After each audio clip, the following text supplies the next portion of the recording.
আমি অভিভূত, আমার বাক রুদ্ধ। আজকে এই অনুষ্ঠানে আমাদের জাতির কৃতি সন্তানদের এখানে পেয়ে, তাদেরকে সম্মাননা দেওয়ার সুযোগ পেয়ে আমরা সবাই আনন্দে আপ্লুত। সবাই তাদের জন্য একটু জোরে হাত তালি দিই সবাই।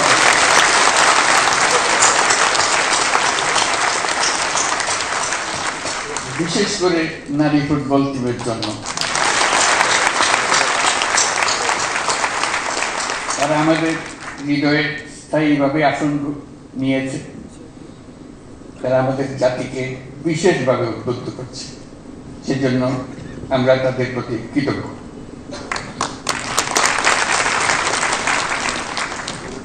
প্রিয় সুধীবৃন্দ, দেশের বরেণ্য ব্যক্তিত্ব যারা আজ 21শে পদকে ভূষিত হয়েছেন, তাদেরকে দেশবাসীর পক্ষ থেকে অভিনন্দন জানাচ্ছি। আপনাদের অবদানের জন্য জাতি বিশেষভাবে কৃতজ্ঞ।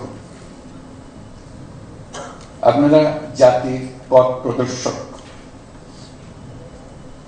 আপনাদের অবদানে উদ্বুদ্ধ হয়ে জাতি দৃঢ় বিশ্বাসে জাতিপুঞ্জের মজলিসে ক্রমাগতভাবে উন্নততর অবস্থানে নিজেকে প্রতিষ্ঠিত করবে। গত বছরের 5ই আগস্ট ছাত্র শ্রমিক জনতার অভ্যুত্থানের মধ্য দিয়ে আমরা পেয়েছি এক নতুন বাংলাদেশ। এই বিজয়ের মধ্য দিয়ে সুযোগ এসছে এই নতুন বাংলাদেশ নির্মাণের। আজ এই পদক প্রদান অনুষ্ঠানে আমি গভীর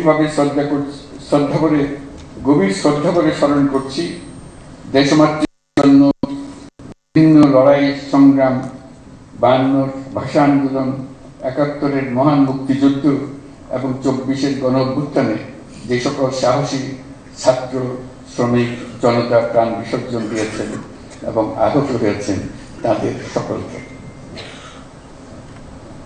দেশের পরিবর্তিত পরিস্থিতিতে এবারের অমর একুশে নতুন তাৎপর্য নিয়ে আমাদের সামনে উপস্থিত হয়েছে। আমরা জানি 21শে ফেব্রুয়ারি আমাদের আত্মপরিচয়ের অবিনাশী স্মারক। আমাদের স্বাধিকার চেতনার প্রাণ প্রবাহ 21শে ফেব্রুয়ারি। 1952 সালের এই ফেব্রুয়ারি মাসেই রাষ্ট্রভাষা প্রশ্নে পাকিস্তানি শাসকদের চাপিয়ে দেওয়া অন্যায় সিদ্ধান্তের প্রতিবাদে রুখে দাঁড়িয়েছিল ছাত্র সমাজ। ঢাকার রাজপথে বুকের তাজা রক্ত ঢেলে বাংলা ভাষাকে রাষ্ট্রভাষা হিসেবে প্রতিষ্ঠিত করেছিল। এই ভাষা আন্দোলনের মধ্যে দিয়ে আমাদের স্বাধিকার চেতনার এক অবিশ্বাস্য জাগরণ সৃষ্টি হয়েছে। আমরা এখন অতীতের যে কোনো সময়ের চাইতে বেশি শক্তিশালী, উদ্যমী এবং সৃজনশীল। আমাদের তরুণ প্রজন্মের স্বপ্ন অতীতের যে কোনো প্রজন্মের স্বপ্নের চাইতে দুঃসাহসী। তারা যেমন নতুন বাংলাদেশ সৃষ্টি করতে চায়, তেমনি একই আত্মবিশ্বাসে নতুন পৃথিবীর সৃষ্টি করতে চায়।